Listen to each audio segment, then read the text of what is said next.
It's been almost exactly 2 years, and finally, the pandemic is dissipating. We made our choices, we learned our lessons, and it's a new dawn. And it's a new season for the year 2022, and a new time for all of us to embrace new life, new opportunities, new abundance. And while we balance our care and genuine prayer for peace and the awareness of a world that still includes unthinkable tragedy and sorrow and even war, we also are grateful for how blessed we are. And so let us use this spring of 2022 to take everything that we've learned, clear the past, and move forward in gratitude for the freedom that we have, for the blessings of our lives, for the opportunity to come together again in community, online, and yes, in person. We are all part of the awakening world, and we all have the roles that we're playing as individuals and collectively. We are the imaginal cells finding each other to create a beautiful, incredible butterfly out of the old paradigm. So welcome to spring of 2022. Welcome to the awakening world. We come from the same source, a powerful love force. We're coming together, stronger than ever, not divided. We come from the same source, a powerful love force. We're coming together, hear the call, you are invited. We come from the same source, a powerful love force. Welcome, early Zoom room friends. It's so good to see you. Of course, you know me. I'm Love Coach Scott Catamas. And welcome to the Awakening World, our Saturday night edition. And this weekend, we are celebrating authors that we love. And I am always so happy when I get to have Kristin Hoffmann as my co-host, because she is the musical artist that we all love so very much. But also, we so love her as a co-host. She does a great job. And so welcome. And I'm really glad we get to spend this evening together. Oh, Scott, it's so awesome to be back on the Awakening World. Hello to everyone coming into the Zoom room.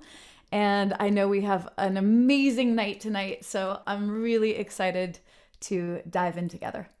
You know, for the early Zoom room shows, we always try and come up with a special treat, because this is for our closest friends and family.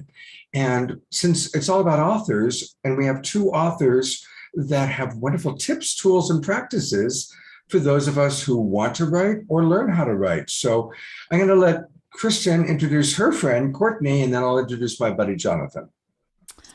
Well, I am so excited that my childhood best friend and amazing author, Courtney Maum, is here tonight. She has been writing books since we were 6 years old. Even at 6, the books she would read me were amazing. Here they are. Oh, I brought them. Yeah. I love it. Seriously, they were good. The curious little horse. My thematics have stayed the same, I guess. Yeah, here they are. What's the other one? The magic rosebush and the unicorn. You'll see a theme, and this undercover. This is a mystery. Yeah, there's quite a few. There's a lot of them. I'm so glad you brought them. Yes, even as early as 6 years old, Courtney was reading me her novels, and they were already amazing. And they have gotten progressively incredible. And she has definitely practiced her art form. And as far as this conversation goes around tips and tools, she has become a master of not just writing her own novels, but guiding other artists. and you're in for a treat. Let me just read Courtney's bio really quickly. Courtney Maum is the author of 5 books, including the groundbreaking publishing guide Before and After the Book Deal, and the memoir, The Year of the Horses, which just came out, chosen by Today's Show as the best read for mental health awareness. A writing coach and educator, Courtney's mission is to help people hold on to the joy of art making in a culture obsessed with turning artists into brands. You can sign up for her publishing newsletter at CourtneyMaum.com. So Courtney, it's so awesome to have you here for the early show. And Scott, I'm turning it over to you to introduce. Fantastic. All right. I get to introduce one of my best friends. He is an amazing author. He's written 14 books plus this brand new book that while I was staying with him, I was visiting him last week. It just came out. I was with him when it first arrived in the mail, The Enlightenment Project. And I'm talking about Jonathan Robinson. You have seen him perhaps on Oprah Winfrey, which he was on, I think, 4 times. And he has written really wonderful books. My favorite being Conversations with Dog. And it was really fun when I had Neil Donald Walsh on the show and I told Neil about your book. Jonathan he's also all about fun. He wrote a book all about joy, 100 different ways to experience joy. He's a brilliant therapist and a coach and a most prolific author. And I'm proud to say one of my best friends. So welcome, Jonathan. Great to be here, Scott. I look forward to giving people some of my best writing tips. And, I write really quickly. And luckily, I write books that Oprah has liked, which is another secret to becoming a successful author. But I think a couple of techniques I've used have really made a difference. And I look forward to sharing them. So I was going to say, I think that could be a book in itself. How to write a book that Oprah likes. That was going to make my question, like, what's the key there? Yes, please share us.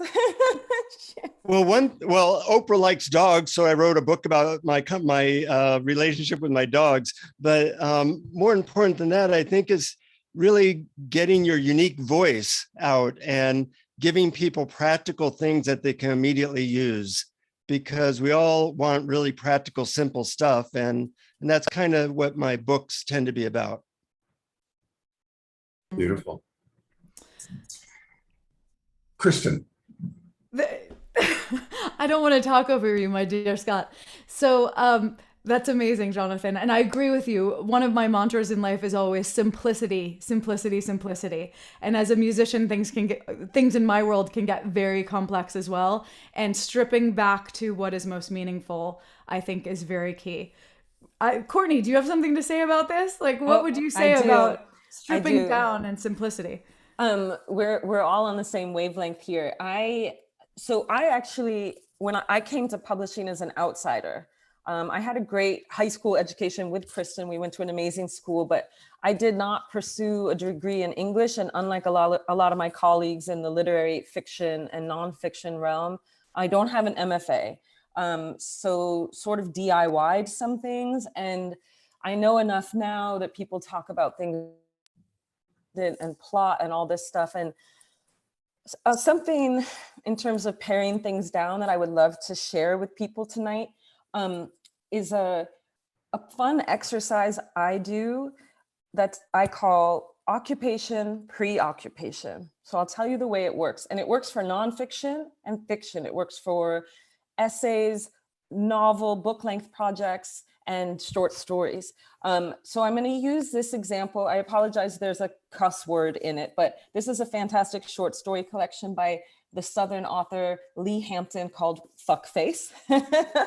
And her very first, same title, her very first story perfectly exemplifies what I'm going to talk about with preoccupation, occupation. Okay, I'm going to read just the first sentence of the story.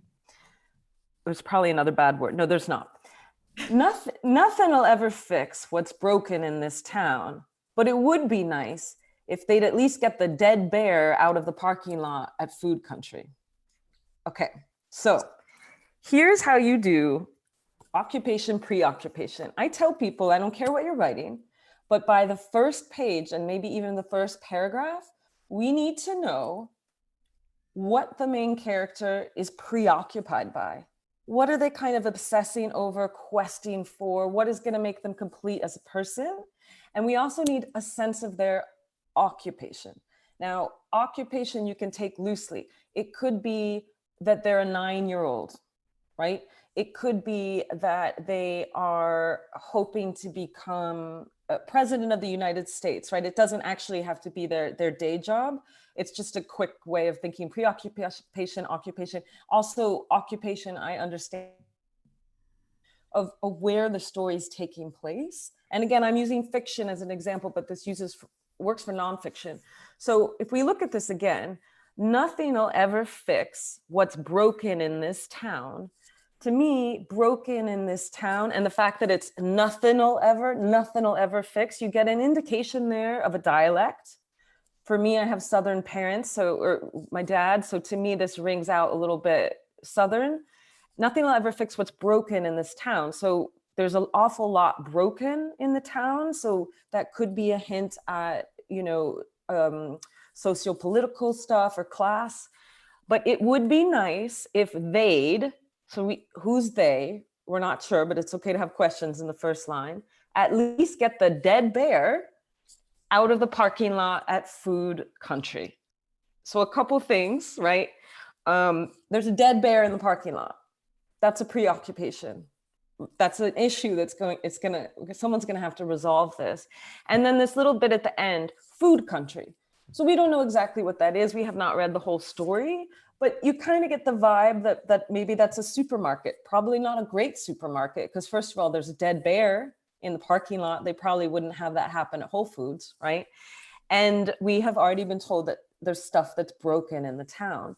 So for me, this is a perfect example of laying it all out, even though we don't even know who's talking to us yet. We don't know what gender this person is. We don't really know the age, but we have a very strong voice with some sort of dialect in English. It skews lower income. It doesn't sound like this is aristocratic person, I don't know, in 18th century England. It sounds somewhat modern. And the preoccupation is that there's a dead bear in the parking lot that needs to be removed, which is also a hint that, perhaps this is rural. Maybe this is not the middle of Manhattan if there's a dead bear in the parking lot. So I just think that's, one sentence, it probably has 19 words or something, and we are automatically introduced to someone who's obsessing over something, and we can guess that the rest of the short story is going to be figuring out how, why are they in that place with that dead bear. So if you can take that trick back to your writing, regardless of, even if it's just a diary entry and you're thinking, what do I feel like writing about today? What is preoccupying me, and how am I identifying today? Am I feeling today like a writer, like a mother, like someone unmoored? And then work through the tension between the preoccupation and the occupation. That's my best tip. I love that, Courtney. I'm actually feeling called to invite those of you who are watching right now, if you were to put your first sentence of your life, like analyze the book of your life right now, what would be the first sentence? If you feel called, put it in the chat. I think that would be fun. I love that. Yes, openings are so key, like how we bring you into a story. And same with music. How do I call someone into a song? It's so important. Jonathan, I know you've managed to write about 10 books, right? 10 books, you said? 14 now. 14 books, while also practicing as a therapist. How do you find the balance in your life? And what could you say to people who are tuning in, who are trying to navigate maybe writing your first book or their second book, and also balancing with a job and a life and possibly a family? How do you go about finding the balance? Well, there's two different types of writing. There's what I call forced writing, like, I'm going to sit and do this no matter what. And it's very hard to find time for that. It's kind of difficult. What I do is I often tell people that I write for 5 minutes 3 times a week. That's my commitment. Now, one of those times I kind of connect with the muse, and you get into a flow of which it's almost like you're taking dictation, and there's this higher energy coming through me, and I just keep writing. It might be for 10 minutes. One time it was for 17 hours. I wrote an entire book, and that book ended up on the Oprah show, and it was in like one day. So, flow writing or inspired writing is really fun, but if you don't sit down to try it enough times, you never know if you're going to connect with that flow. So a lot of times I sit down for 5 minutes. What I write is garbage, and then I'm done after 5 minutes, and I wait till the next time. So I've written 14 books, and a lot of those books I wrote in like a week or two because I was just in the flow. And sometimes it would involve, canceling a client, because once you're in the flow, you don't want to interrupt that. So that's been a secret. And also writing about what you're really into. I write books that are exciting to me. So there's a lot of energy and juice behind them. The latest book, The Enlightenment Project, is about my connection with 100 spiritual teachers, ranging from Mother Teresa to Dalai Lama. And in my interviews with them and getting to know them and getting their best techniques, I was so excited that I couldn't not write a book. And I think when you find something that's really exciting to you and gives you juice, that's a good sign that it's going to be good for other people as well. I love that. So important, yes, to feel fueled and called to the work. Courtney, what would you say about writing around what really fuels you and speaks to your heart? It's a lot easier if it's something that you're passionate about. There is something to be said for research. It is nice, I think. I write a lot of fiction, so there does come a time pretty frequently where I think it's time to hear about someone who has a job that I've never had. But that can be really challenging. I have a great book behind me that I love that you can look up. Let's say that you've decided you have a sea captain in your book, and you need all the language that a sea captain could possibly, come across. And I just love, putting myself in the shoes of other people. I mean, I do think, again, for fiction writers especially, I'm always encouraging people to give their characters jobs, give them a profession, and make sure that they get out of the house. Even with memoir, when I was writing this book, and this book is about a time in my life when I was really depressed, and you feel internal and you want to stay inside and everything. I still remember saying to myself, Courtney, get out of the reader needs to see you getting out of the house, get out of the house, But I think for me, it's always been a cue that I'm not really on the right path in terms of what I'm writing. If I feel bored, if I don't feel excited to come to the desk, and annoyed when it's time to stop, when it's bus time, my daughter's coming from the bus. If I don't feel a little sad that like, I had more I want to do, that's not a great sign, and the other day on Twitter, a writer asked me, is it normal that I hate every single second of this, the writing process? And I said, if it's normal for you, I hate your normal. It shouldn't feel like that. It is a privilege what we're doing, that we're not working in, cave mines or something. It is a really beautiful privilege to make art. So it's not going to feel joyful all the time. It's hard. It's very hard. But I do think that in your gut, you should feel in love with the material. That's important. That will help you weather the creation of whatever you're trying to create. And then it'll help you weather rejection, because it really doesn't matter if you're self-publishing, you're publishing at Jonathan's level, you're always going to encounter rejection. People are not going to like what you're putting out there. And you being in love with the material and being the person who's always going to be its cheerleader is pretty essential for this line of work. Yeah. Wow, that's so important. And I think Scott's going to have something amazing to say to that. I know. Actually, a couple of questions. I'd love for you two to address self-publishing versus trying to find a publisher, just some of your awareness and understanding of those options. And also, I was very touched by the book, The Writer's Journey. And when you were talking earlier, Courtney, about, the opening sentence, I thought to myself about the writer's journey and the hero's journey and incorporating that into your writing. So anything that either of you have to say about self-publishing versus finding a publisher, and anything about the writer's journey as their own hero's journey? Well, I'll mention about the self-publishing thing. My first 12 books, I used publishers, some of them, like Simon & Schuster and such. But nowadays, I really encourage people to self-publish because it's so easy. And publishers don't do that much for you anyways nowadays. You really have to do your own publicity, and self-publishing is pretty easy. You get a lot more percentage of any book that sells. And then when you self-publish, you realize that you are the key to the publicity.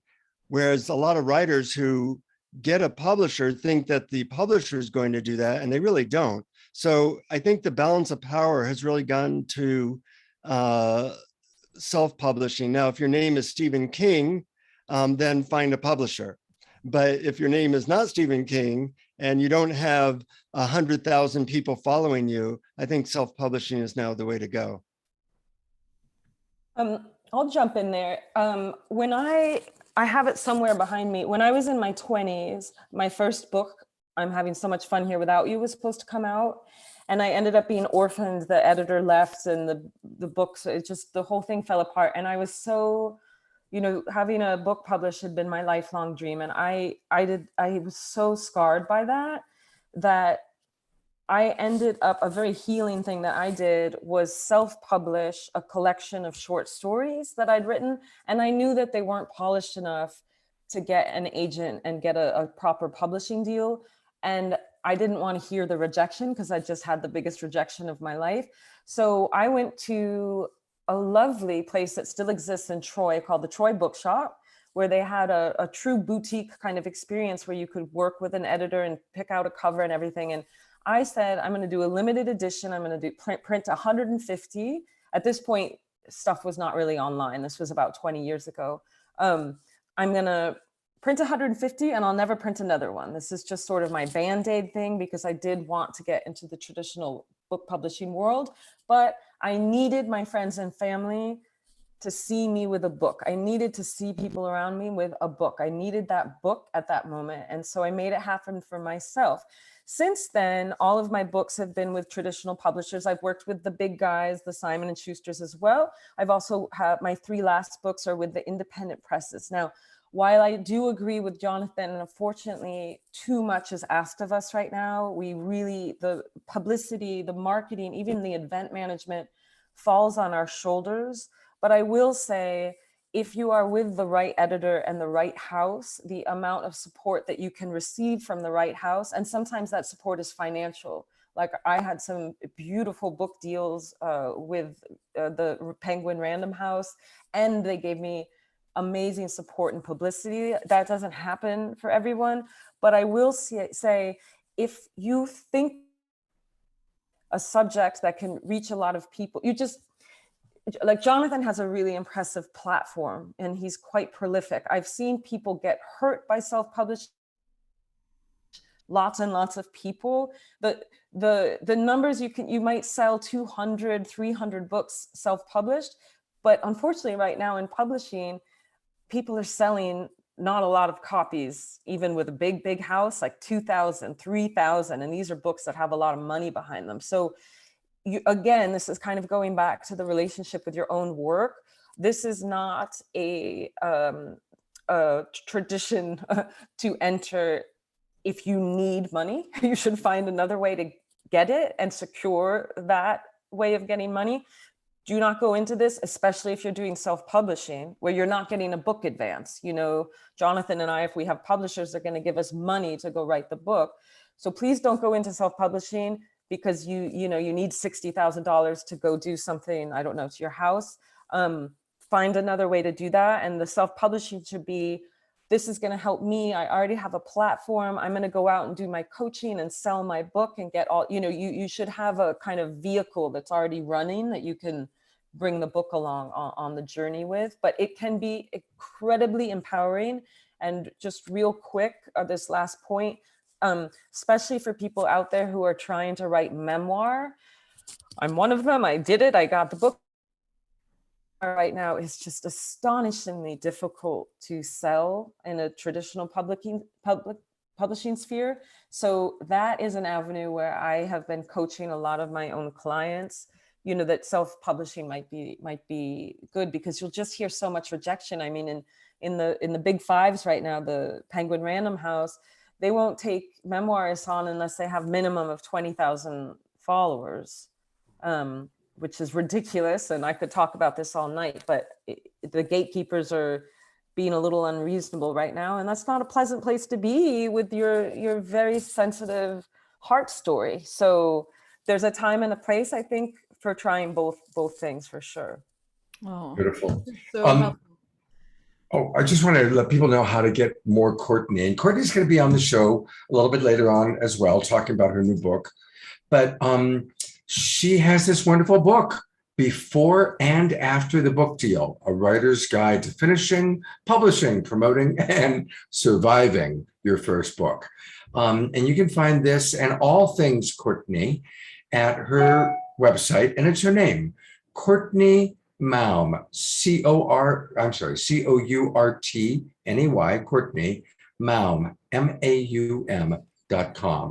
And as you can get her new book, which she's going to talk about during the main show, The Year of the Horses, but very much about what we're doing right now, the before and after the book deal. So I just wanted to let people know that. And Kristin, take it away. Well, I was also going to say, Courtney also has an incredible series of workshops, and I was able to personally attend a writer's retreat that she hosts called the Cabins Retreats, which, if you are active as a writer, I highly recommend you going to check it out and apply. I think you can check that out on your website, Courtney, yeah? Yes, you can. Otherwise, it's thecabinsretreat.com. Amazing. And there it Thank you is. for all you're doing, Courtney, to just support writers. It's incredible. And Jonathan, thank you so much for your encouragement. I think that around your point about self-publishing, I know as an indie artist at this point, I feel so much more empowered putting out my own records than I did when I was on major labels. There are perks and benefits that come with that, but there is a very empowering feeling when you can actually see your work through and actually share it with friends and family, if that's the goal. Yeah, and you're in charge rather than feeling like, gee, I hope that they do this, I hope they do that. That sense of being a victim to that power structure is no fun. You can find out Jonathan, and we're going to hear from Jonathan again in the show, but his website is really fun. It's called Finding Happiness, findinghappiness.com. So definitely make sure you go there and register, because Jonathan, once you're on his list, he's very generous, and he sends out these wonderful emails with tips and tools and practices for more joy in life. He makes really adorable videos, fun videos. He's just a really fun, fascinating guy. So if you want more happiness in your life, if you want more Jonathan Robinson in your life, make sure you go to findinghappiness.com and get his list of favorite happiness hacks. All right. So, and right off the bat, you're going to get all these wonderful goodies. 12 questions to create intimacy with anyone. So those questions have really changed a lot of couples' lives. I really like those 12 questions, and it's a really fun thing to do with a friend, lover, or even a parent or coworker. So I hope people put in their email address and get that. He's a brilliant coach. All right, I need to take control here for a moment and get us going for Facebook. Thank you, Courtney and Jonathan. We'll see you in just a few minutes on the main show. And Kristin, I love you, Scott. I like the show. Like, all right. Here. Here we go.